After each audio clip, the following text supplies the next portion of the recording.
Je sais que c'est hyper frustrant parce que moi-même j'ai déjà été ghostée plusieurs fois. Ton offre ne répond pas à ses besoins parce qu'il n'a pas compris la valeur de ton offre. C'est peut-être ces éléments-là qui auraient fait toute la différence. Mais juste il a perdu son enthousiasme. Tout ce que tu proposes c'est pas sa priorité et il se dit à chaque fois qu'il va répondre plus tard mais en fait il le fait jamais. Il est débordé, il est ailleurs ou alors il a la flemme. Et la personne elle est juste pas dans la capacité de te répondre. Évite de le prendre personnellement. Ton prospect en soi il te doit rien. Et la personne juste elle te ghoste quoi. C'est pas moi en tant que personne qui est rejetée. Bienvenue dans Coulisses d'une créatrice. Dans cet épisode de podcast, je vais parler d'une thématique qui, je pense, nous a déjà tous touchés en tant qu'entrepreneurs. Et cette thématique, c'est le ghostage, le fait de se faire ghoster par tes prospects, par tes futurs clients, de pas avoir de réponse, d'être laissé un peu dans le flou. Je sais que c'est hyper frustrant parce que moi-même, j'ai déjà été ghostée plusieurs fois. Et voilà, ça fait jamais plaisir. Tu te demandes toujours, enfin, tu comprends pas en fait pourquoi t'as pas eu de réponse, pourquoi t'as pas eu de retour ou de suivi concernant l'offre que t'avais envoyée. Et j'avais envie de faire cet épisode de podcast parce que ça m'est arrivé encore ici récemment et je sais que ça nous est déjà tous arrivé au moins une fois dans notre parcours entrepreneurial, si pas plus qu'une fois. Et je sais que ça peut être relou et que parfois tout de suite on va se dire ouais c'est parce que mon offre elle est trop chère ou il a pas envie de me payer. Et en fait c'est pas forcément ça. Donc je vais voir avec toi les raisons qui peuvent faire qu'une personne, une marque, un prospect va te ghoster. Et tu vas voir il y a certaines raisons qui peut-être peuvent te surprendre. Je me suis même fait aider de ChatGPT pour voir s'il était d'accord avec ce que je disais et il m'a même donné une ou deux raisons en plus. Donc tu vas voir, c'est quand même assez intéressant de regarder tout ça. Alors déjà, la première raison que j'ai recensée, c'est que ton offre ne répond pas à ses besoins. Imaginons, tu démarches une marque et tu lui proposes du contenu UGC. Peut-être que actuellement, elle a simplement pas besoin de faire de contenu UGC. Tu vas la démarcher et tu vas lui proposer voilà les vidéos que tu pourrais faire avec des exemples, des idées de concepts, etc.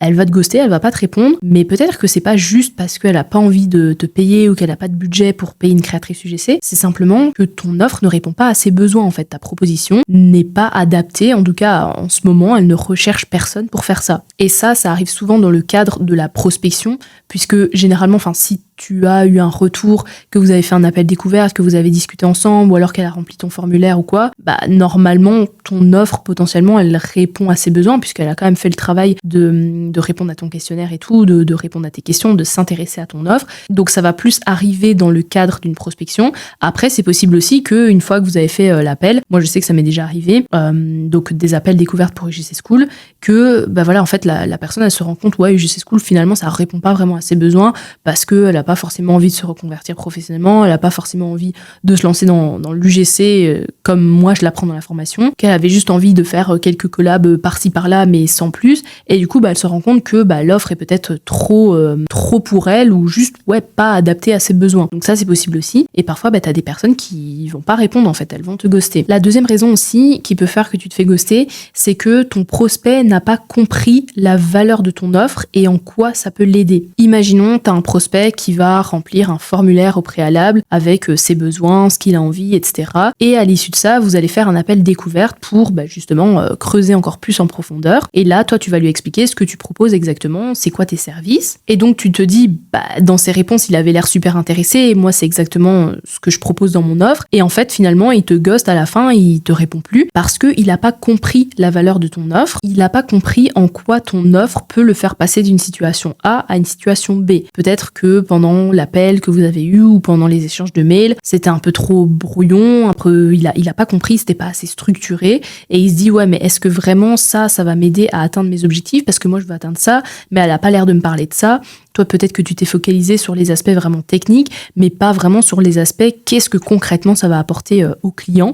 Et lui, du coup, il a pas compris pourquoi il payerait pour ça. Et donc, simplement, il va te ghoster. Ça, c'est quelque chose qui arrive très souvent d'ailleurs, parce que parfois, on connaît tellement bien notre propre offre qu'en fait, on se dit, on part du principe que la personne qui est en face de nous, elle la connaît aussi bien. Et du coup, on n'explique pas certaines choses qui, pour nous, elles nous paraissent obvious, c'est évident, mais pour la personne qui est en face de toi, elle est pas au courant de tout ça. Et on va pas lui expliquer. Et du coup, comment veux-tu qu'elle comprenne ton offre si toi tu lui exposes pas tous les éléments? Mais ça arrive vraiment souvent parce que, comme je te dis, l'offre que tu vas créer, que ce soit soit des prestations en community management, des prestations en création de contenu UGC, que ce soit un coaching, une formation en ligne, toi, tu connais ton produit par cœur, tu connais ton offre par cœur, et donc il y a certains éléments comme ça que tu vas même pas penser que c'est utile d'en parler, alors que justement, c'est peut-être ces éléments-là qui auraient fait toute la différence. Une autre raison aussi, moi, ça m'est arrivé plusieurs fois, et parce que en fait, après, j'ai fait des relances, et on a discuté, et finalement, c'était ça, en fait, la raison. C'est ton prospect n'a pas le budget pour ton offre, et il a honte de te le dire. Donc, imaginons, ton offre, elle est pile dans les besoins de ton prospect, genre c'est exactement ce dont il a besoin, mais en fait, au niveau du prix, il peut pas sortir l'argent, tu vois. Genre, c'est pas possible pour lui, le prix est trop élevé, là, c'est compliqué financièrement, ou alors, il y a d'autres, le budget est utilisé pour autre chose, et là, c'est clairement pas la priorité, c'est pas possible, et en fait, il a honte de t'en faire part. Je le sais parce que ça m'est déjà arrivé quelques fois, quand j'ai fait des appels pour UGC School, justement. Donc, UGC School, ça reste un investissement, enfin, clairement, je dirais jamais le contraire. C'est un vrai accompagnement, avec un vrai suivi, t'as des mentors à ta disposition, etc. Donc, forcément, je peux pas faire une formation qui coûte 500 €. Et donc, c'est un budget. Et j'ai déjà eu des personnes en appel qui étaient vraiment ultra motivées, ultra déter, avec un réel pourquoi, une vraie raison de pourquoi elles veulent se lancer là-dedans. Et en fait, après l'appel, ça se passe super bien et tout. Je leur demande est-ce que ça répond à tes besoins, on voit vraiment toutes les éventuelles objections. Et à la fin, quand j'annonce le prix, ah ouais, ok, écoute, je vais réfléchir de mon côté et je reviens vers toi. Et après, plus de nouvelles. Et du coup, ce que je fais, c'est à chaque fois, je relance pour savoir un petit peu, tiens, où en es-tu dans ta décision, parce que voilà, je sais que c'est une décision importante et c'est pas un truc à prendre à la légère. Donc voilà, je fais toujours ce travail de relance. Et il y a déjà 2-3 personnes qui m'ont ghosté et qui finalement, sont revenues vers moi un mois après en me disant, en fait, je suis désolée, c'était pas le moment pour moi financièrement parce que j'avais pas le budget. J'avais honte de te le dire, mais là maintenant, c'est bon, ça s'est débloqué. Mais juste, ça peut arriver en fait qu'une personne n'ait juste pas l'argent pour ton offre ou ton truc actuellement et en fait elle est gênée de te le dire parce qu'elle estime que c'est honteux, alors que honnêtement pas du tout. Si quelqu'un me dit qu'elle a pas l'argent actuellement, c'est ok, mais il y a des personnes qui vont avoir honte de ça. Ensuite, une autre raison aussi, ça peut être tout simplement que ton prospect il est plus intéressé. Ça arrive souvent dans la création UGC, c'est tu vas avoir une marque qui va te contacter, elle va t'envoyer un message, donc t'as un inbound, et après elle va plus te répondre, genre elle te demande tes tarifs et tout, elle te demande j'ai vu tes vidéos, ça m'intéresse, j'aimerais bien bosser avec toi, c'est quoi tes tarifs, etc. Et après, finalement, elle va te ghoster et toi, c'est super chiant parce que c'est lui qui vient vers toi, c'est lui qui vient te demander comment tu travailles, c'est quoi tes tarifs, je suis intéressée par ce que tu proposes, etc. Et après, il fait plus le suivi, genre il répond plus. Et ça, c'est hyper frustrant et je le sais, c'est hyper chiant parce que on te sollicite pour après te laisser dans le vent. Mais du coup, moi, j'ai déjà remarqué que juste, parfois, il y a des prospects comme ça, juste, ils sont plus intéressés, finalement, ils ont changé d'avis, ils se disent, ah ouais, c'est vrai que j'avais envoyé ce message-là, mais en fait,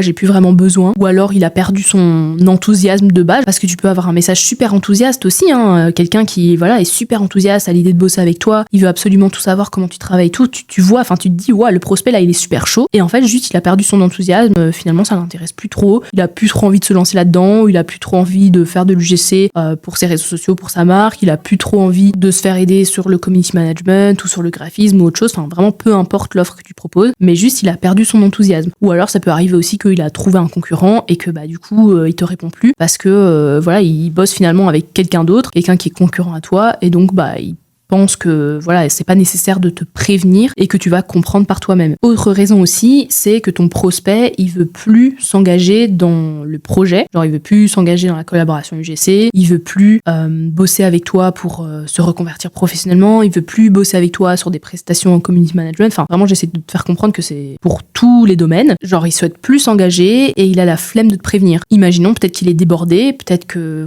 ton offre c'est pas une priorité dans sa liste de choses à faire, lui il a d'autres choses, je sais pas, des trucs personnels ou des trucs professionnels à gérer avant. Et juste là, ton truc, tout ce que tu proposes, c'est pas sa priorité. Et il a la flemme de te prévenir parce que il est à gauche, à droite et il voit tes messages de relance et il se dit à chaque fois qu'il va répondre plus tard, mais en fait, il le fait jamais. Et toi, derrière, t'attends une réponse, tu te dis, mais putain, en plus, il voit mes messages et tout, je comprends pas. Mais juste, il te prévient pas parce que il est débordé, il est ailleurs ou alors il a la flemme. Une autre raison aussi, ça pourrait être qu'il y a eu un événement qui s'est passé et que ton prospect n'est pas dans la capacité te répondre. Moi, ça m'est déjà arrivé que, voilà, j'avais par exemple un appel et en fait, la personne, elle est pas venue, genre elle m'a mis un lapin, mais après, en la recontactant, enfin, j'ai compris qu'elle avait été admise en urgence, enfin, en gros, elle avait eu un problème de santé et tout. Bah voilà, c'est des choses qui peuvent arriver. Bah ici, c'est exactement la même chose avec le fait de se faire ghoster. Peut-être que tu t'es fait ghoster, mais peut-être que, tu sais pas, la personne, elle a connu un décès il y a pas longtemps, genre dans les 3 jours qui a suivi votre prise de contact, ou alors peut-être qu'elle a aussi été admise à l'hôpital, ou peut-être qu'elle a eu, je sais pas, elle est partie en vacances, enfin, ça peut être n'importe quel événement, mais ça peut être un événement qui fait que la personne, elle est juste pas dans la capacité de te répondre, et peut-être qu'elle te répondra plus tard, peut-être qu'elle te répondra plus parce que finalement elle a oublié, ça lui est sorti de la tête, ou alors elle se rend compte quelques semaines après qu'elle est plus trop intéressée. Donc voilà, mais ça peut aussi être un élément qui joue. Et alors le dernier que j'ai noté, et ça arrive plus souvent qu'on croit, c'est que en face de toi, t'as un prospect, t'as une personne qui n'aime pas dire non. Et il va préférer te faire oui, j'y réfléchis, oui, je suis en train de voir les moyens de rejoindre ton offre, oui, nanana. Il va pas oser te dire non clairement parce que pour lui dire non, c'est gênant en fait. Genre ça va aboutir à une conversation gênante parce qu'il se dit que peut-être derrière la personne va me demander mais pourquoi, et peut-être qu'il a pas vraiment de raison valable ou quoi, enfin il sait pas comment justifier son non, même s'il doit pas justifier, mais genre enfin voilà, il y a des gens comme ça, ils aiment pas dire non et ils préfèrent être évasifs et vagues, et du coup toi en face, c'est vrai que c'est compliqué à gérer parce que enfin moi personnellement, je préfère avoir un non qui est clair que d'avoir oui, je vais réfléchir, alors que au fond la personne elle sait très bien que c'est non, et ces personnes-là souvent, elles pensent que tu finiras par comprendre que voilà, elles ont pas besoin et que tu finiras par comprendre et que tu laisseras tomber. Mais parfois t'es en face et tu te dis non, moi j'ai envie d'avoir une vraie réponse, genre j'ai envie d'avoir un non catégorique ou alors un oui, mais pas une réponse évasive, et eux ils se disent c'est bon, j'ai été évasif, elle va comprendre que c'est non quoi. Et du coup ils vont vraiment éviter de te répondre comme ça. Et c'est vrai que c'est super chiant, mais voilà, ça arrive. Donc voilà, je t'ai donné plusieurs raisons pour lesquelles tu peux potentiellement te faire ghoster. Donc comme tu le vois, c'est pas forcément toujours une question d'argent, une question de budget, même si ça peut l'être, évidemment, je dis pas le contraire, mais il peut y avoir plein d'autres raisons, et je pense que la liste que je t'ai donnée ici, elle est pas exhaustive. Il y a certainement d'autres raisons qui fait que parfois un prospect, il disparaît dans la nature et juste il te répond jamais. Dans tous les cas, évite de le prendre personnellement. Genre, c'est pas toi en tant que personne, enfin je l'ai déjà dit, mais c'est pas toi en tant que personne qu'on ghost, c'est juste ton offre quoi, enfin ta proposition de service ou ton produit physique, ton produit digital, peu importe, mais c'est pas toi en tant que personne qu'on ghost. Enfin je pense pas que les gens qui ghostent le font dans une optique négative, genre en mode contre toi, tu vois. Et puis souviens-toi aussi que ton prospect en soi il te doit rien. Je sais que c'est hyper chiant de pas avoir de réponse, d'être laissé comme ça dans le flou, surtout que parfois tu fais des appels découvertes. Moi j'en fais souvent des appels découvertes, ou que ce soit avec des personnes pour UGC School mais aussi des marques, et parfois on va discuter pendant 1 heure, plus d'1 heure, et la personne juste elle te ghost quoi. Genre vous discutez, le courant il passe super bien et tout, et puis quand tu fais la relance t'as plus rien. Et ça je sais à quel point c'est frustrant, comme je dis, je l'ai encore vécu il y a pas très longtemps, et tu te dis mais putain c'est quand même la moindre des choses de répondre en fait. Mais tout le monde pense pas comme toi, et comme je te dis, ton prospect il te doit rien. Voilà, vous avez fait l'appel, ou alors il a rempli ton formulaire, ou alors il t'a envoyé un message, c'est pas un truc où il y a un engagement, c'est genre un appel découverte, c'est gratuit,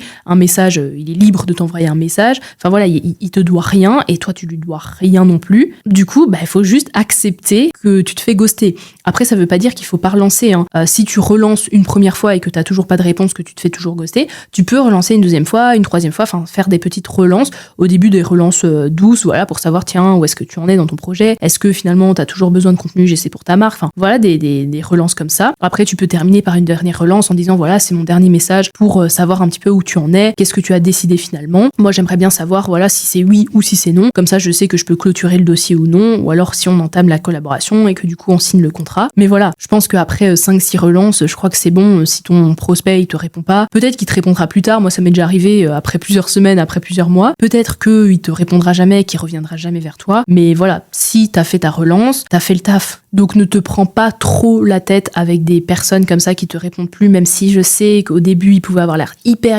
intéressés. Voilà, si t'as fait ton taf de relance et que y a rien derrière, passe à autre chose. T'as plein d'autres prospects derrière qui attendent, qui pourraient être intéressés par ton offre. Concentre-toi sur ces personnes-là plutôt que celles qui ne daignent même pas te répondre, tu vois. Même si je sais que c'est très difficile à accepter, mais il faut vraiment que tu passes à autre chose et que tu te rappelles que c'est pas toi en tant que personne, parce que ça peut vraiment te donner des coups de mou et tout, des coups au moral. Je le sais parce qu'il y a encore pas longtemps, enfin j'étais dans cette situation-là, et c'est pour ça que je fais cet épisode de podcast, parce que je me suis rappelé, mais non, c'est juste, enfin voilà, peut-être qu'il y a eu quelque chose, il y a eu un événement qui fait que cette personne-là me répond plus. Moi, j'ai fait ma relance. C'est pas moi en tant que personne qui est rejetée. C'est juste mon offre. C'est ok. Tu dois vraiment te dissocier de ton offre. Donc voilà, j'espère que ça t'aidera. J'espère que ça te permet aussi d'avoir une vision un peu plus large des raisons pour lesquelles tu pourrais te faire ghoster. N'hésite pas à me dire ce que t'en as pensé, à même me faire part de tes expériences si toi aussi on t'a déjà laissé un peu dans le flou comme ça alors que voilà la personne avait l'air hyper intéressée ou quoi. Moi je suis toujours ouverte à y répondre en message. Donc voilà, n'hésite pas et puis en attendant, je te souhaite une excellente journée et je te dis à la semaine prochaine pour le prochain épisode.